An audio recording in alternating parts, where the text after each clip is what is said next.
नाम है अरुण सिंह और आप सफर कर रहे हैं फ्री एजुकेशन वर्ल्ड की दुनिया में। आज हम बात करेंगे फंडामेंटल राइट्स के बारे में।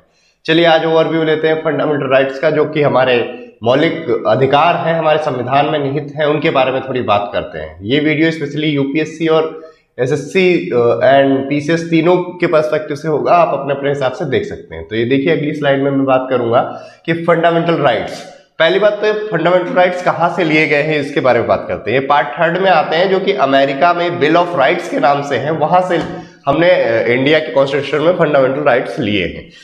तो बेसिकली फंडामेंटल राइट जो है हमारे 12 से 35 आर्टिकल में आते हैं, लेकिन उसमें जो मेन है वो आपके 14 से 32 तक माने जाते हैं। ठीक है, तो अभी हम बात करते हैं आर्टिकल 14 से 18 तक कौन कौन से आते हैं। तो 14 से 18 आते हैं आपके राइट टू इक्वलिटी, उसके बाद आपके 19 से 22 आते हैं आपके राइट टू फ्रीडम, फिर 23-24 होते हैं राइट अगेंस्ट एक्सप्लॉयटेशन, उसके बाद 25 से 28 आपके आते हैं right to freedom of religion, ये रिलीजन से रिलेटेड है। उसके बाद 29-30 आपके आते हैं कल्चरल एंड एजुकेशनल राइट्स, और उसके बाद आपका जो सबसे इंपॉर्टेंट आर्टिकल है article 32 right to constitutional remedies, जिसको heart and soul of the Indian constitution भी बोला जाता है, उसको आर्टिकल 32 में रखा गया है।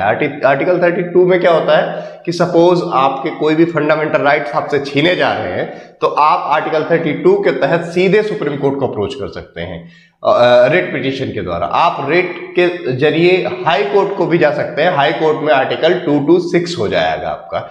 लेकिन कभी कोई क्वेश्चन क्वेश्चन आता है कि आर्टिकल जो रिट की पावर है वो हाई कोर्ट की ज्यादा है, सुप्रीम कोर्ट की ज्यादा है। तो यहाँ पे कंफ्यूज मत होइएगा, हाई कोर्ट की पावर सुप्रीम कोर्ट की पावर से हाई कोर्ट का जो जुरिस्डिक्शन है वो बड़ा है सुप्रीम कोर्ट से। या आप सही सुन रहे हैं, हाई कोर्ट का जुरिस्डिक्शन सुप्रीम कोर्ट से बड़ा है, क्योंकि आर्टिकल 32 के तहत सुप्रीम कोर्ट केवल फंडामेंटल राइट से रिलेटेड जुरिस्डिक्शन दे सकता है, बल्कि 226 के तहत हाई कोर्ट अन्य अधिकारों के लिए भी जुरिस्डिक्शन या रिट पिटीशन पास कर सकता है। चलिए आगे बढ़ते हैं।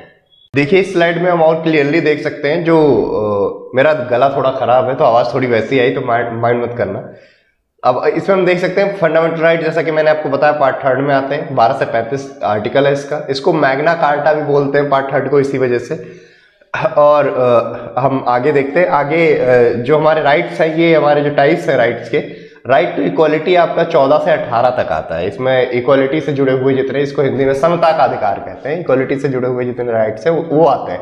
अब एक क्वेश्चन आ जाता है कि ओरिजिनली, जैसे यहाँ पे दिया हुआ है, तो constitution of India provides for 6 fundamental rights.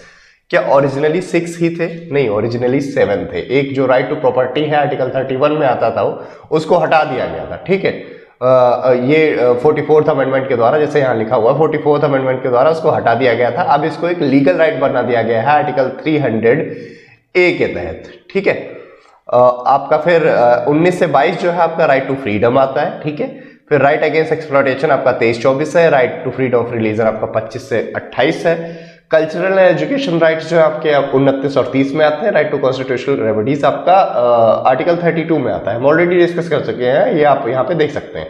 Right to property को आर्टिकल 31 में था पहले, और इसको बाद में हटाकर 44th अमेंडमेंट एक्ट 1978 में मोरारजी देसाई की गवर्नमेंट थी उस टाइम पे, इन्होंने क्या किया था, इसको एक लीगल राइट बना दिया था, राइट टू प्रॉपर्टी को। ठीक है, चलिए आगे बढ़ते हैं। स्लाइड में हम देखेंगे फीचर्स, फंडामेंटल राइट्स के फीचर्स क्या क्या होते हैं। तो पहली बात तो प्रोटेक्ट किए जाते हैं कॉन्स्टिट्यूशन के द्वारा, और दूसरा इनका फीचर है they are not sacrosanct, permanent और एब्सोल्यूट। ये सैक्रोसैंक्ट का मतलब होता है दृढ़ नहीं है, मतलब इनमें बदलाव किया जा सकता है, लेकिन उसके लिए एक पार्लियामेंट्री अमेंडमेंट की आवश्यकता होती है। अगला इसका फीचर है राइट्स आर जस्टिसिएबल है ये मतलब आपका मान लो आपका फंडामेंटल राइट का हनन हो रहा है, तो आप डायरेक्ट इसके एनफोर्समेंट के लिए सुप्रीम कोर्ट या हाई कोर्ट में जा सकते हैं। अब आगे बात करते हैं कि सस्पेंशन क्या इनका हो सकता है। तो हाँ, आर्टिकल सस्पेंड किए जा सकते हैं आपके फंडामेंटल राइट्स के जितने आर्टिकल 20 और 21 को छोड़कर 12 से 35 जितने भी हैं वो सारे राइट्स कैंसिल किए जा सकते हैं, लेकिन 20 एंड 21 कैंसिल नहीं किया जाता किसी भी हालत में, चाहे नेशनल इमरजेंसी हो, चाहे आर्म रिबेलियन हो, या फिर कोई एक्सटर्नल वॉर हो। आर्टिकल 20 और 21 कैंसिल नहीं किया जा सकता।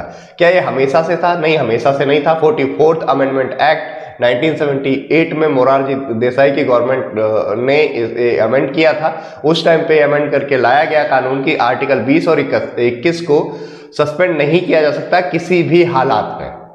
और आगे हम बात करते हैं आर्टिकल 19 की। आर्टिकल 19 भी सस्पेंड हो सकता है, लेकिन इसके साथ एक कंडीशन है, ये केवल एक्सटर्नल वॉर के केस में, लाइक किसी बाहरी शक्तियों ने अगर हम पे आक्रमण वगैरह कर दिया है या एक्सटर्नल इमरजेंसी की स्थिति है, तभी इसको सस्पेंड किया जा सकता है। अन्यथा अगर ये आर्म रिबेलियन है, इंटरनल इमरजेंसी है, तब आर्टिकल 19 भी सस्पेंड नहीं होता, जो कि राइट टू एक्सप्रेशन वगैरह, इसमें expression and freedom of speech वगैरह से जुड़े हुए जिसमें राइट्स आते हैं। ठीक है। और जो आर्टिकल 19 है, बहुत लोगों से वंचित भी किया जा सकता है। उसमें आपके paramilitary forces, police forces, intelligence वगैरह, इनको फ्रीडम ऑफ स्पीच नहीं होती कि ये लोग कुछ भी बोलते हैं। ठीक है। बहुत सारे मामलों में इनको फ्रीडम ऑफ स्पीच नहीं दी जाती। ठीक है। इस स्लाइड में हम बात करेंगे कि आर्टिकल्स जो आपके हैं 14 से 35 वो कौन कौन से आ रहे हैं। 12 से 35 है वैसे, लेकिन हम आर्टिकल 14 से शुरू करेंगे। तो आर्टिकल 14 आपका होता है equality of right to equality. इसमें equality before law and equal protection of law, दो कॉन्सेप्ट आते हैं। जो इक्वालिटी बिफोर लॉ है आपका, ये हमने लिया है ब्रिटेन से। इक्वल प्रोटेक्शन ऑफ लॉ जो है ये अमेरिका से लिया है। कभी कभी ये भी क्वेश्चन पूछ लिया जाता है कि कौन सा कहां से लिया गया है। अगला जो आर्टिकल 15 है वो आपका आता है prohibition of discrimination on ground of religion, race, caste, sex और प्लेस ऑफ बर्थ। मतलब इस बिहाफ पे आप किसी से डिस्क्रिमिनेट नहीं कर सकते, भेदभाव नहीं कर सकते, धर्म के आधार पे, रेस के आधार पर, कास्ट के आधार पर, या फिर उसके सेक्स के आधार पर, या फिर वो कहाँ पैदा हुआ है इस आधार पर आप किसी से भी भेदभाव नहीं कर सकते कि आप उसको नहाने नहीं दोगे, शॉप पे सामान नहीं खरीदने दोगे, या होटल में रुकने नहीं दोगे, या वेल में पानी नहीं पीने दोगे। आप इस बेस पे उसके साथ भेदभाव नहीं कर सकते। अगला आपका आता है आर्टिकल 16। आर्टिकल 16 आपका कहता है equality of opportunity in public employment. आप सबको पब्लिक एम्प्लॉयमेंट में बराबर इक्वालिटी दोगे, इसमें कोई भेदभाव नहीं करोगे। लेकिन इसका मतलब ये भी नहीं है कि इसमें कुछ क्लॉजेस भी हैं। ये बड़ा कंट्रोवर्शियल आर्टिकल है। इसमें बहुत सारे क्लॉजेस हैं। उसमें आप कुछ बेसिस हैं, उसके आधार पर रिजर्वेशन भी दे देती है गवर्नमेंट, तो इक्वल अपॉर्चुनिटी तो नहीं हुई। लेकिन हाँ, वो इनके कुछ क्लॉजेस के तहत होती है। बट वैसे आपका आर्टिकल 16 यही कहता है equality of opportunity in public employment. आपका आर्टिकल 17 ये कहता है अबोलिशन ऑफ अनटचेबिलिटी। आप किसी को ये छुआछूत वाला कंसेप्ट जो है आप ये नहीं कर सकते किसी के साथ। आर्टिकल 18 आपका कहता है अबोलिशन ऑफ टाइटल्स। आप टाइटल लगा के नहीं घूम सकते, जैसे पहले था महाराजा धीराज वगैरह लगा के लोग घूमते थे, वो सब अब नहीं चल पाएगा। ठीक है। फिर आता है आपका right to freedom. Right to freedom में आपका आर्टिकल 19 में 6 इसके क्लॉजेस दिए हुए हैं। पहला है freedom of speech and expression. दूसरा असेंबल पीसफुली, आप कहीं पे असेंबल हो सकते हैं शांतिपूर्वक ढंग से। एक एसोसिएशन या कोई यूनियन बना सकते हैं। पूरी कंट्री में कहीं भी, टेरिटरी ऑफ इंडिया में कहीं पे भी मूव कर सकते हैं, कहीं पे भी जा सकते हैं, कहीं भी सेटल हो सकते हैं, कहीं भी रह सकते हैं, और अपने अपने प्रोफेशन को, अपने ऑक्यूपेशन को प्रैक्टिस कर सकते हैं। कहीं पे भी अपना बिजनेस और ट्रेड कर सकते हैं, अनटिल अनलेस उससे किसी को नुकसान ना हो रहा हो। आपका फिर आर्टिकल 20 आता है। 20 में दिया हुआ है protection in respect of conviction for offences. आपको प्रोटेक्शन दिया जाएगा। आपने अगर कोई ऑफेंस किया है, ठीक है, सपोज आपने आप पे कोई सा भी आरोप लगा हुआ है, उसके लिए आपको प्रोटेक्शन देता है। इसमें कंफ्यूजन रहता है बच्चों के दिमाग में कि अपराध और उसे क्या बोलते हैं, अरेस्ट और अपराध में कौन कौन सा आर्टिकल आता है। तो ये पहले आर्टिकल 20 आता है। 20 में आप अपराध से आपको बचाया जाएगा, ठीक है, और अरेस्ट से आपको बचाने के लिए जो है उसके लिए आपका आर्टिकल 22 होता है। ठीक है। पहले आप अपराध करेंगे, उससे आपको बचने के लिए इसमें क्या क्लॉजेस है। इसमें क्लॉजेस ये है कि आपको 24 घंटे के अंदर आपको पुलिस अदालत ले जाएगी और आपको आपके अरेस्ट होने का रीजन बताया जाएगा कि आप पे क्यों कार्रवाई की गई है, आपको क्यों अरेस्ट किया गया है, और जिन आईपीसी धाराओं में या जिन सीआरपीसी के प्रोसीजर्स में हथकड़ी लगाने का प्रोविजन नहीं है, उसमें आपको हथकड़ी नहीं लगाई जा सकती है। आपका फंडामेंटल राइट्स है।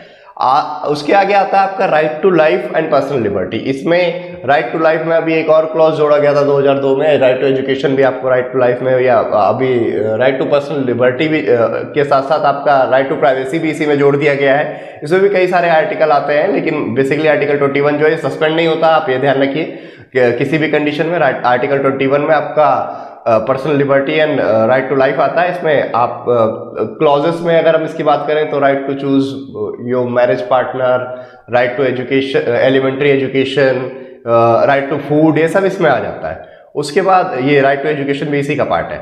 अब आगे आर्टिकल आता है आपका आर्टिकल 22 में आता है protection against arrest and detention in certain cases. बहुत सारे केसेस ऐसे हैं जिसमें आपको अरेस्ट करने का अधिकार एकदम से पुलिस का नहीं होता, तो उससे बचने के लिए आपको ये राइट दिया गया है कि आप पूछ सकते हैं कि आपको क्यों डिटेन किया जा रहा है। ठीक है, उसमें दो तरीके का डिटेंशन होता है, एक प्यूनिटिव, एक प्रिवेंटिव। तो इसके बारे में अभी हम बात नहीं करेंगे। फिर अगला आपका आता है right against exploitation. Right against exploitation में क्या होता है कि आप किसी से फोर्स्ड लेबर से रिलेटेड है, इसमें आप ह्यूमन ट्रैफिकिंग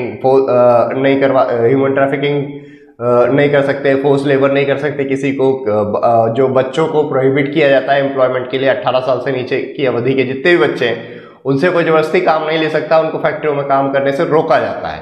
अब आगे के जो राइट्स हैं ये आपके रिलीजन से रिलेटेड राइट्स हैं। ठीक है, तो आर्टिकल 25 जो है आपका, वो कहता है freedom of conscience and free profession, practice and propagation of religion. आप अपने रिलीजन के बारे में आपको पूरी फ्रीडम है, आप उसको प्रोफेस करने की, आप अपने धर्म को प्रैक्टिस करने की आपको पूरी फ्रीडम है। आप 26 कहता है आप अपने रिलीजियस अफेयर को मैनेज कर सकते हैं। 27 कहता है कि आप टैक्स पे करने में आपको एग्जम्पशन मिल जाएगा, कि आप बहुत सारे लोग क्या करते हैं कि पैसा अपना टैक्स बचाने के लिए धर्म के नाम पे लोग पैसा डोनेट कर देते हैं अपने रिलीजियस, जो भी उनका रिलीजन होता है उस प्लेसेस पे।